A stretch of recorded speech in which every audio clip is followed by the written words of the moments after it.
आज की क्लास हम स्टार्ट करते हैं। प्रीवियस क्लास में हमने वर्ल्ड टूर के अकॉर्डिंग कॉन्टिनेंट की सीरीज पूरी कर ली थी। आज हम स्टार्ट करते हैं ocean, because all over earth में मोस्ट ऑफ द 7 कॉन्टिनेंट और ओशियन के बारे में मेन स्टडी की जाती है। अब ओशियन आपके पास में आ रहा होगा, कभी कभी बुक में 4 भी होते हैं ओशियन और कहीं 5 भी होते हैं, तो आज उसका भी हम आपके डाउट क्लियर कर लेंगे। तो फर्स्ट स्टार्ट करते हैं कॉन्टिनेंट में। फर्स्ट अब हमारे पास आता है Asia.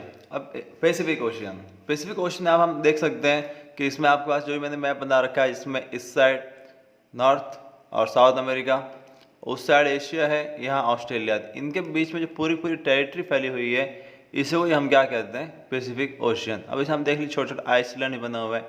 Solomon island, Samoa, Cook island, Tonga, Fiji island, और ये वाला पॉइंट है जो कि यहाँ की नॉर्थ अमेरिका क्या है, मेन कोस्टल पॉइंट है। और इसी से आगे वाला रूट क्या होता है, ये कंप्लीट सर्वाइव होता है। और वापस इस तरह वापस बात करें तो रिटर्न अभी पूरा रूट के बारे में बता रखा है, जो आपके ये डायग्राम में आप देख रखे हैं।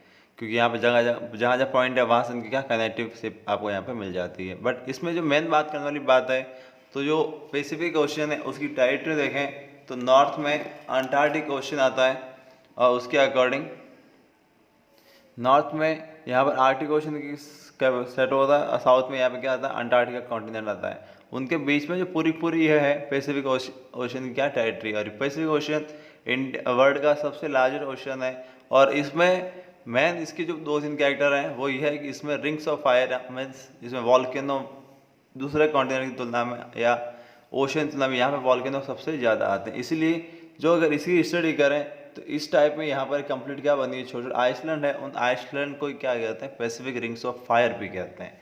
बिकॉज कि रिंग्स ऑफ फायर मतलब यहाँ पर यह है कि यहाँ पर जहाँ जहाँ ये छोटे छोटे आइसलैंड और उनसे वॉल्केनो इरप्शन होते रहते हैं और इनकी पूरी सीरीज बनी हुई है, इसीलिए इनको क्या कहते हैं, रिंग्स ऑफ फायर। और इसके साथ साथ इसी जोन में सबसे ज़्यादा अर्थक्वेक भी आते हैं, जिसका एग्जांपल हमें जापान में देखने को मिलता है कि जापान में वर्ल्ड के सबसे ज़्यादा अर्थक्वेक यहाँ पर सेटअप होते हैं। रीज़न दैट कि यहाँ पर वही प्लेटो का मूवमेंट यहाँ सबसे ज़्यादा चलता रहता है। और दूसरी बात ये, हम जो बात करें मैं पैसिफिक ओशन डीपेस्ट पॉइंट की, तो जापान जस्ट पास में यहाँ पर छोटा सा एक पॉइंट है यहाँ पर है, और वही वर्ल्ड का ये पैसिफिक ओशन सबसे डीपेस्ट पॉइंट है। और लगभग इसकी लेंथ 11,000 मीटर से भी क्या है, काफ़ी ज़्यादा है। तो इसके बारे में हम वापस आगे नोट्स में देख लेंगे। और जो मेन है यहाँ पर जापान, इस तरफ फिलीपींस, पापुआ न्यू गिनी, छोटे छोटे आइसलैंड सीरीज बहुत ज़्यादा है। और इसमें लगभग काफ़ी ज़्यादा संख्या में क्या है, इसमें आइसलैंड मिलते हैं हमें। इसलिए पैसिफिक ओशियन की रिकॉर्ड सेट देखें तो लगभग इसमें वर्ल्ड के सारे मेजर छोटे छोटे आइसलैंड है वो सबसे यहाँ फाइंड आउट होता है। इसमें कुछ की टेरिटरी नॉर्थ की होती है अमेरिका, कुछ टेरिटरी साउथ अमेरिका अकॉर्डिंग, कुछ टेरिटरी यूरोप के अकॉर्डिंग भी यहाँ पर फाइंड आउट होती है। बिकॉज ऑस्ट्रेलिया जो है कभी वो यूरोप के कॉन्टिनेंट इंग्लैंड का क्या था, अंडर कंट्री रह चुका है। इसलिए इस पूरे जोन में लगभग यूरोप और नॉर्थ अमेरिका साउथ अमेरिका की टेरिटरी क्या होती है, ज़्यादा फाइंड आउट होती है। और इसी बीच में यहाँ पर एक 180 डिग्री लाइन भी यहाँ पर निकलती है, जिसे हम इंटरनेशनल डेट लाइन कहते हैं। या आप देख सकते 180 लिखा हुआ है, बट इसमें आपको कंप्लीट स्टेट बता रखी है। बट जब इंटरनेशनल डेट लाइन की स्टडी करते हैं तब भी हमेशा काफ़ी क्या होती है, जिग जैग भी होती है, क्योंकि अकॉर्डिंग टू छोटे आइसलैंड है उसके अकॉर्डिंग इसको थोड़ा सा आगे पीछे किया भी जाता है, जो इसमें हम बता नहीं सकते। बट ये आपको प्रीवियस क्लास में बताया गया है कि इंटरनेशनल डेट लाइन हमेशा क्या होती है, जिग जैग होती है। अब इसके कैरेक्टर देखें हम, तो कैरेक्टर फर्स्ट देखते हैं कि इसके पैसिफिक का मीन्स क्या होता है। तो what does Pacific means, Pacific means peaceful, coming from the Latin pace from peace, and the Pacific Ocean got its name from the Portuguese explorer Ferdinand Magellan. तो फिर in 1521 who called its water Mar Pacifico which means peaceful सी। अब इसमें इसने बता दें कि इसका मतलब क्या होता है, शांति में रहने वाला समुद्र। बट इसमें ही रिंग्स ऑफ फायर के बारे में बात की जाती है, इसलिए ये इसका मीन्स भले हो सकता है, बट ये कभी शांत ज़्यादा नहीं रहता। फिर देखते साइज में, तो बिग साइज के अकॉर्डिंग देखें तो वर्ल्ड का बिगेस्ट ओशन भी है, और कवर विथ 70% अर्थ को क्या करता है, कवर करता है। 70% अर्थ इसके पास में है, तो कुछ पार्ट रशिया के पास में, तो पीछे बहुत सारा कम भागी होता है जो वर्ल्ड की दूसरे ओशन और दूसरे कॉन्टिनेंट के लिए बचता भी है। तो उसके बाद आप इसकी डेप्थ देखें तो जिसमें आ रहा है challenger deep in Mariana trench which is located to the west of the Philippines and north of the New Guinea. Is the deepest point of the Pacific Ocean with 10,920 metre है या 35,827 feet का। It is the lowest part of the earth crust and was formed by the collision of two tectonic plates. Why is called Challenger deep? Because it was researched by the HMS Challenger in 1875. तो ये चीज़ें पता चली, पता लगा कि इसकी depth कितनी तक, और टेक्टोनिक प्लेट मूवमेंट को भी यहाँ पर अगर डेप्थ में जाए तो उसके बारे में पता लगाया जा सकता है। तो ये चीज़ें इसकी डेप्थ बताते हैं, इसलिए चैलेंजर डीप भी कह सकते हैं। मैरियन ट्रेंच जिसका है, जो अभी बताया था कि जो फिलीपींस के पास में पैसिफिक ओशन में स्टेबल है। फिर बात है इसमें आइसलैंड। तो island in the Pacific, most of the island in the world are found in this Pacific Ocean, जिसके बारे में बात कर चुके हैं। इसमें मोस्ट सारा आइसलैंड ज़्यादा होते हैं। तो there are actually more than 25,000 island in the Pacific. इसमें अराउंड मोर देन का है, इसमें भी ज़्यादा हो सकते हैं क्योंकि अभी तक हमें सारा आइसलैंड के बारे में पता भी नहीं चला है। तो most of them are found south of the equator in the southern Pacific. Did you know what Indonesia contains 7,508 island and Japan around some 3,000 island. यानी कि इंडोनेशिया की बात करें तो उसमें आकर इंडोनेशिया में लगभग 17,000 आइसलैंड है जो छोटे बड़ा, जापान के आसपास 3,000 आइसलैंड है जो कि लगभग वॉल्केनो की पूरी सीरीज को जनरेट करते हैं। इसलिए पैसिफिक ओशन या इसलिए ज़्यादा इंपॉर्टेंस भी है। फिर बात करें पैसिफिक ओशन फैक्ट में, तो अटोल एंड कोरल आइसलैंड। अगर हम बात करें ऑस्ट्रेलिया कॉन्टिनेंट की, हमने बात की थी उसमें कोरल लीफ के बारे में। तो in this ocean which are surrounding by lagoon, most of the world atoll are situated in the Pacific Ocean. Atoll means होता है कि जहाँ पर डिफरेंट टाइप्स के मिनरल्स, डिफरेंट टाइप्स की ज्वेलरी स्टोन पाया जाता है, और जो अटोल में होते हैं। As atoll are only found in warm ocean और वाटर, और the southern most atoll are the Coral Sea island to the west of Barrier Reef in Australia. Below you can see the lagoon in fish. आप इसमें लगभग इसके बारे में Australia के continent पढ़ा था, उससे बात कर चुके थे। उसमें बहुत सारी क्या होती है, ग्रेट बैरियर रीफ वहाँ पर पाई जाती है। ठीक है, उसके बाद बात करते हैं हम अटलांटिक ओशन की। अब अटलांटिक की लोकेशन देखें तो वापस उसके वेस्ट साइड में क्या आता है, नॉर्थ और साउथ अमेरिका।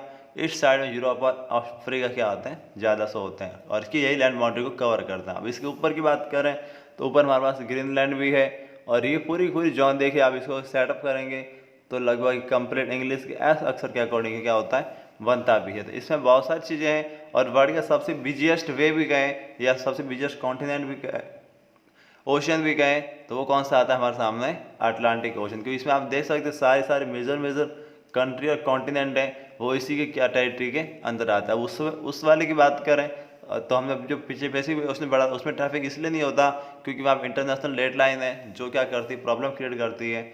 इसीलिए मोस्ट ऑफ द जो ट्रैवलिंग होती है वो अटलांटिक ओशन में होती है। तो इसलिए अटलांटिक ओशन की बात, इसमें बहुत सारे डीपेस्ट पॉइंट भी आते हैं। इसका मेन जो डीपेस्ट पॉइंट है वो यहाँ पर जो बरमूडा ट्रायंगल बनता है इस साइड में, वहाँ पे क्या होता है, देखो यहाँ पे बरमूडा लिखा हुआ भी है, बरमूडा। और इस बरमूडा ट्रायंगल के बारे में कुछ थ्योरी भी बनी हुई भी है जिसके बारे में कोई फैक्ट नहीं कह सकती बरमूडा ट्रायंगल रियल में क्या है, या फिर उसमें ऐसी कौन से ग्रेविटेशनल फोर्स बने हुए हैं जो कि रिक्वायरमेंट कब सबसे ज़्यादा बनाता है, उस स्पेशल जोन को काफ़ी ज़्यादा हाई जोन बनाते हैं। इसलिए उसकी स्टडी कभी बनाएंगे जब नेशनल कभी वर्ल्ड के स्पेशल रिसर्च के बारे में डिस्कस करें या मिथोलॉजिकल पॉइंट देखेंगे वर्ल्ड के, तो उसके बारे में बनाएंगे। तो उसके बारे में बरमूडा ट्रायंगल भी उसमें पॉइंट बताएंगे। और उसके अलावा इसमें जो मेन पॉइंट है और जो मेन कोस्टल, इसमें ज़्यादातर टेरिटरी अफ्रीका और साउथ अमेरिका की आती है। यूरोप और नॉर्थ अमेरिका के पास ऊपर वाला जोन नॉर्थ वो आर्कटिक ओशन आ जाता है। बट अगर अटलांटिक ओशन की टेरिटरी देखें तो लगभग सेकंड नंबर अंटार्कटिक ओशन है after the area, Pacific ocean के आफ्टर में। उसके बाद इसकी मेन जो कंडीशन देखें वो आता है मेन अटलांटिक मीन।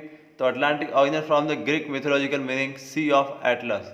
तो Atlas was the Titan who had stand on the edge of earth and carry the heavens on the shoulder as the punishment from Zeus, as Atlas had fought against the Olympian god for the control of the heaven। यानी इसमें कहानी बता रही है Atlantic God के बारे में, जो ग्रीक मिथोलॉजी का शब्द है जो सी ऑफ एटलस को कहलाता है, और जो कैलाश स्पीयर थे, और इसमें जियूस ने इसको क्या दिया, पनिशमेंट दिया था, और एटलस उसके बाद में ओलंपियन गॉड से क्या आता है, कंट्रोल ऑफ हेवन के बारे में ऑर्डर ले लेता है। तो ये चीज़ें जस्ट मिथोलॉजिकल है, इसलिए इसके बारे में कहा जाता है। इसलिए अटलांटिक जो ऑरिजिनेट हुआ था ग्रीक मिथोलॉजी से। ठीक है, फिर और ग्रीक मिथोलॉजी अफ्रीका कॉन्टिनेंट के पास में ग्रीक कंट्री है, उसके अकॉर्डिंग ग्रीक मिथोलॉजी की बात की जाती है, इसलिए अटलांटिक ओशन की इंपॉर्टेंस भी बढ़ जाती है। तो अटलांटिक ओशन कितना बिगेस्ट देखें तो Atlantic is the world second largest ocean, और इसके बाद भी कवरिंग के लिए कितना है 25%। अब 35% पैसिफिक ले चुका है, 25% अटलांटिक भी ले चुका है, उसके बाद में भी कुछ है। तो in the size Atlantic ocean compare with the रगली 6.5 times the size of USA। और अगर देखें यूएसएस तो यूएसएस से भी 6.5 टाइम क्या ये बड़ा है। फिर इसकी डेप्थ देखें तो greatest depth is the Milwaukee deep in Puerto Rico जिसकी लेंथ है 8,605 मीटर और फिट में देखें तो 28,232 फीट।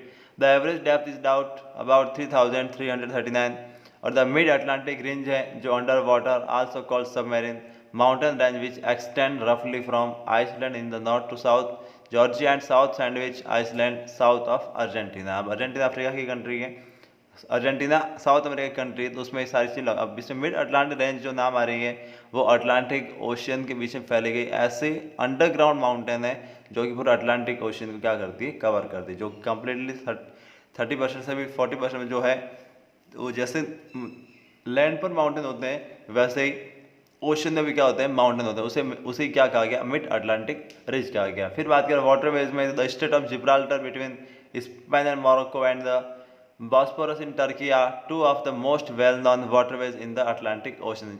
स्टेट ऑफ जिब्राल्टर हमने स्टडी किया था जब हमने अफ्रीका यूरोप थोड़ा सा किया था, उसमें बीच में क्या आती है, स्टेट ऑफ जिब्राल्टर आती है जो स्पेन मोरक्को क्या करती है, कवर करती है। उसके बाद में हम देखें इंडियन ओशियन, और इंडियन ओशियन के बारे में पहला कॉन्टिनेंट है जो किसी कंट्री के नेम के अकॉर्डिंग क्या हुआ है, बना हुआ है। इंडियन ओशियन इंडिया में ज़्यादातर टेरिटरी कंट्रोल करती है। इंडिया में जो एंशियंट टाइम के ट्रांसपोर्ट वगैरह थे वो सब इंडियन ओशियन के अकॉर्डिंग करते थे, इसलिए इसके नाम के अकॉर्डिंग क्या बना, इंडियन ओशियन।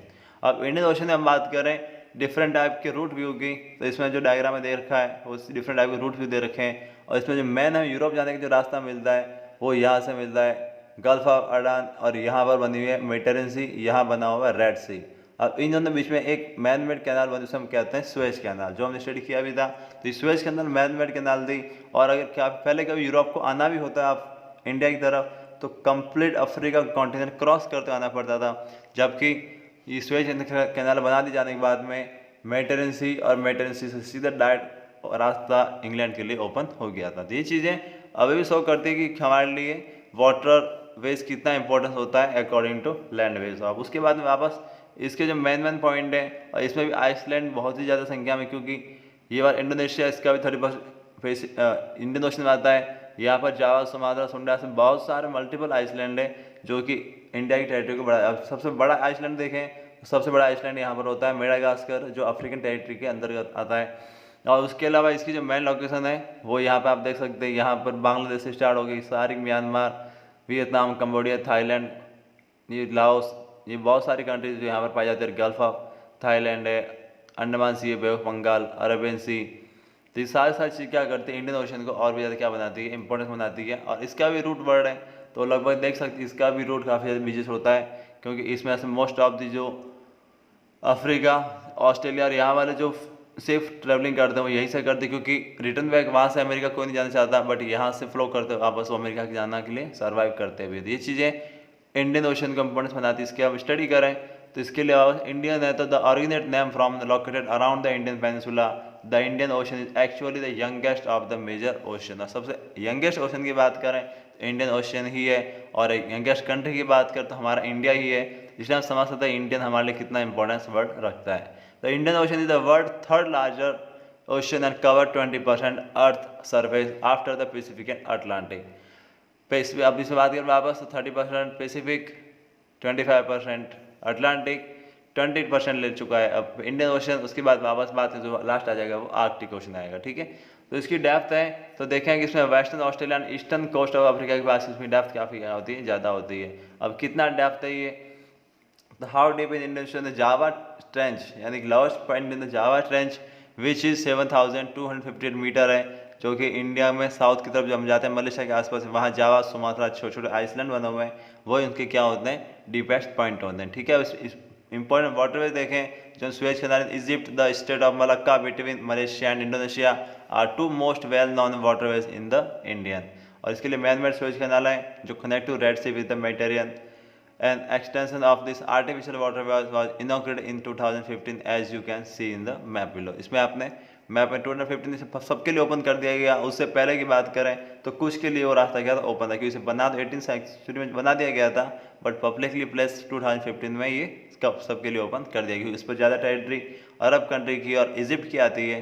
इसलिए उनकी अगर उनकी परमिशन होती है तो ही वहाँ से क्या होता है, ट्रैफिक हो सकता है, अदरवाइज वो चाहे तो उसे क्लोज भी कर सकते हैं। अब इसके बाद आता है हमारा last continent, last ocean, Arctic ocean. अब इसमें आर्कटिक ओशियन मैंने स्टार्टिंग देख लिया, अब इसमें पूरा मैंने, आप देख रहे होंगे इतना आर्कटिक ओशन बड़ा होता है नहीं, जबकि मैंने इसका थोड़ा जूम व्यू लिया है जिसमें एक साइड में रशिया को काउंट किया है, एक साइड में कनाडा और उसको काउंट भी किया है, और ये ऊपर से लिया गया 3D व्यू है जिसमें आप देख सकते हैं इसमें नॉर्थ में एक तरफ बेरिंग सी करके पैसिफिक ओशन से कनेक्ट हो रहा है, एक तरफ नॉर्थ अटलांटिक ओशन से कनेक्ट हो रहा है, और बीच में ग्रीनलैंड भी है, तो आप इसमें ग्रीनलैंड भी बिल्कुल सेपरेट दिख रहा है। तो आप इसको जो लोकेशन देखते हैं वो मैं पूरा अबोव से पिक्चर किया आउट के बनाया हुआ है, इसलिए आपको कंफ्यूज नहीं होना कि आर्कटिक ओशन इतना बड़ा और इतना अजीब सा कैसा बन गया, इसलिए।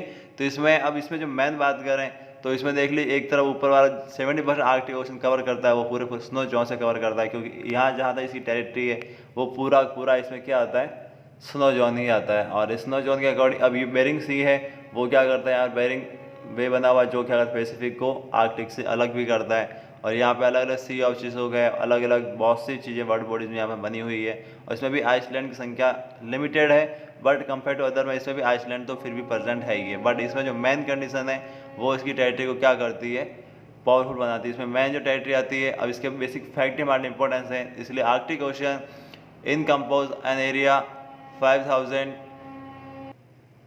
हम बात करते हैं important fact of Arctic ocean, इसमें हम देख सकते हैं Arctic ocean in compass an area इतना इसका मिल दे रखा है, this is almost same size of Russia, यानी आर्कटिक ओशन इतना जो हमें अर्थ में ग्लोब में हम दिखाई देता है वो इतना छोटा नहीं होता है, इसके जो लगभग एरिया देखें तो लगभग सेम साइज ऑफ रशिया। जो हम रशिया की बात करें तो लगभग वर्ल्ड का लार्जेस्ट कंट्री रशिया कहलाता है, उसके इतना एरिया ही आर्कटिक ओशन का फाइनल होता है। Three type of ice cover is Arctic ocean including polar ice, fast ice and pack ice. अब इसमें डिफरेंट है, पोलर आइस क्या कहती है, polar ice doesn't melt and can be as thin as 2 meter in the summer and 50 meter thick in the winter, और ice located at the edge of polar ice is called pack ice। अब polar ice के पास की बात करें तो वो क्या कहलाती है, pack ice, और which only freeze completely in the winter, और fast ice is the ice that form during the winter around the pack ice and land around the Arctic ocean. यानी कि 3 लेयर है हमारे पास आइस की। अब हमने ice कभी इतनी पड़ी नहीं होती, जबकि हमने आर्कटिक ओशन स्टडी करें हमारे पास 3 टाइप की आइस होती है। पोलर आइस जो कभी मेल्टिंग कितना भी टेम्परेचर हॉट हो जाए,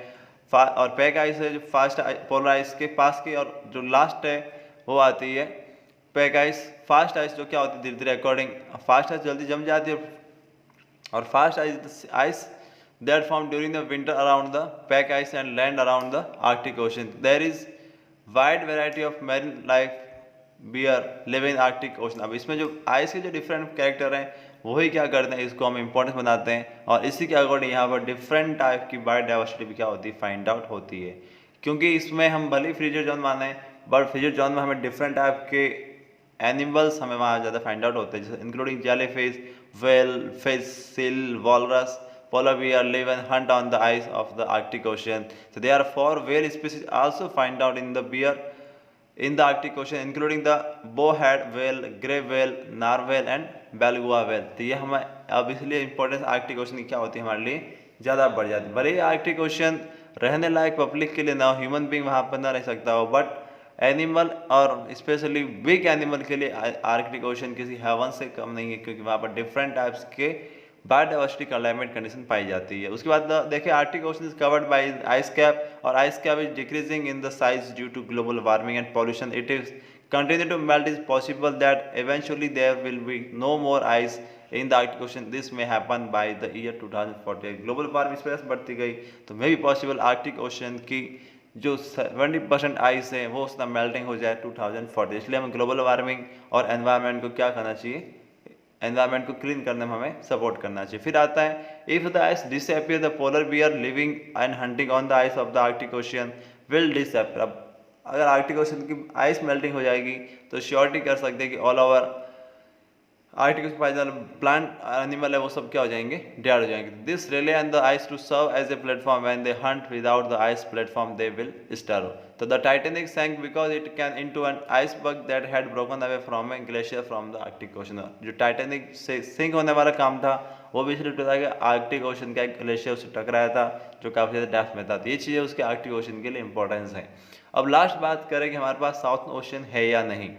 अब साउथ ओशन की बात करें तो ये वाला पार्ट पूरा क्या कहलाता है, अटलांटिक ओशन है, ये वाला पार्ट पूरा क्या कहलाता है, इंडियन ओशन है। तो इसलिए साउथ ओशन का तो लेबलाइज होना कंपलसरी है ही नहीं। तो इन दोनों की वाटर बॉडीज क्या कहलाती है। अब इनकी वाटर बॉडीज कोई नॉर्थ साउथ अमेरिका ने क्या किया है, साउथ अमेरिका जज करता है कि जो जो अटलांटिक ओशन है वो एबो तक फिनिश हो जाता है, और यहाँ वाली जो टेरिटरी है वो क्या है, उसकी ये टेरिटरी है, इसलिए इसको उसने नाम दिया Southern Ocean. But according to National Geography की बात करें तो नेशनल जियोग्राफी ने अभी तक साउथर्न ओशियन को अपनी परमिशन ग्रांटेड नहीं की है।